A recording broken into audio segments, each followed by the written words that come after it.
Hey besties, welcome to the weekly download, where the news is real, the jokes are local, and the existential dread, well, that's free of charge.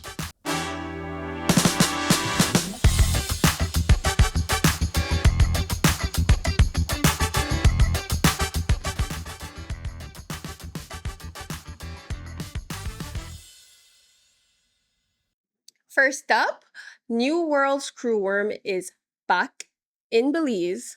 Yes, the bug we thought we got rid of is now like that one ex who just want closure.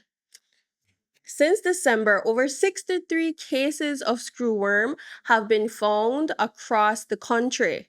The screwworm larvae burrow into livestock and eat them alive, kind of like inflation does our grocery money. The Belize Agricultural Health Authority is urging farmers to report any suspicious cases immediately.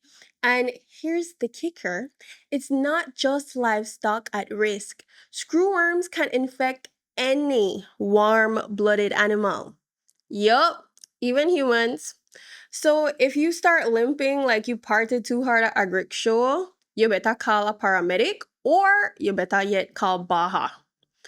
Stay informed and be safe, besties. Imagine getting dressed and dropping almost $20 on a movie ticket, thinking you're about to have a full cinematic experience. Only to realize you're watching the same bootleg your little brother downloaded off 123 movies. Watermark and all. Like, at this point, Ramada should have just handed everyone a flash drive at the door and saved us the trip. Management says it was a technical issue and that they only buy originals. Okay, besties, sure. Meanwhile, a whole watermark is moonwalking across the screen like it's the main character. They're even flying in a Mexican technician to fix it. But honestly, unless he's bringing Netflix with him, it's not looking too good. How ironic. Charging first world prices for third world plot twists. No, brain drain. That's one plague we never got rid of. You know, when our brightest minds pack up their diplomas, kiss Grana goodbye, and vanish into the great abroad. Kind of like politicians do once election season done. Here's the shower thought for tonight. Who do we blame? Government? Society? Or is this a group project we're all failing? Let's start with the government. We're talking about a history of low wages, limited opportunities, jobs found based on that age old HR technique of that who you know where you know. Picture this, you finally get your master's degree just to make less than a part time YouTuber who reviews food on his lunch break? But hold up, wait a minute. Maybe we're the problem. We really took that crab in the bucket mentality and ran. You know the vibe. Scrolling past Belizean owned businesses just to buy it from an American brand. But now, if one of our own leaves the country for something big, suddenly we're out there congratulating them like they just left that one ex we all hated. Here's the real kicker, we're the toxic ex they're leaving behind. And instead of actually fixing the problems, we're out here cheering them on like, you deserve better. Ironic, huh? We've given them no options but to go and then congratulate them for doing exactly that. And if Belize not get serious about technology and clean energy innovation, all the smart people are gonna keep on dipping faster than the UDP change party leader. Because we're going to keep hiring consultants from outside the country if all our scientists, they in a Toronto just trying to survive snow with Tim Hortons coffee. And you know what's worse? We got Belizean shows like What Less to get our fill of drama and then the weekly download to level up our awareness. But no, someone on us still the bitch love is blind. Look, I get it.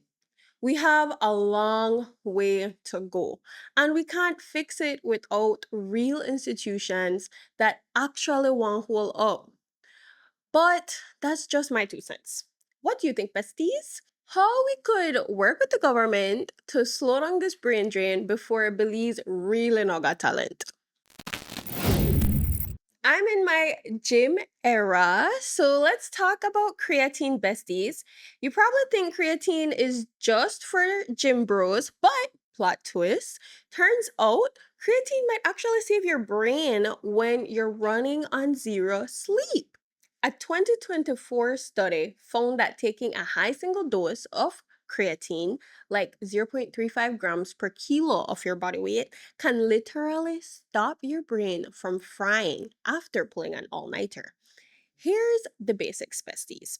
Usually, creatine needs weeks of daily loading to reach your brain, but researchers guess that if you blast your system with a high dose while your brain is desperate, aka tired and hungry, it might absorb it faster.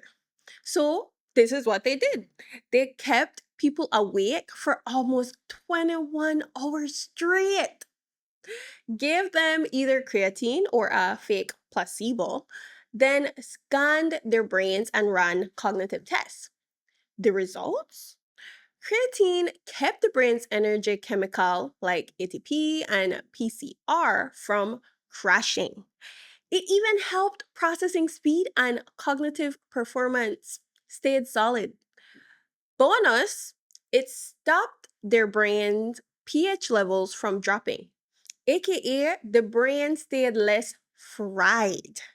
Now, before you sprint to Amazon and overdose on creatine gummies, calm down.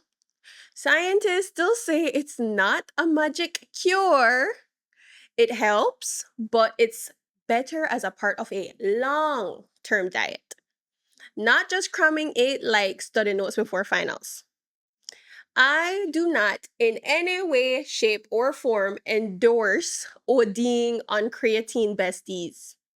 Countless studies and a kid's book point to slow and steady wins the race. So be mindful and take small doses if creatine is your thing. So that's the chaos. I meant weekly download. The Iwan watermark is up for an Academy Award for its leading role in Sinners at the Ramada. Our best minds are leaving us like that toxic ex your friends congratulated you for leaving. And creatine, sure, it might help your brain, but it can't fix the system. Please, we can't keep pretending brain drain is just a phase. We gotta act before it becomes our national sport. This was the Weekly Download. See you next week, unless Miami hires me to answer phones.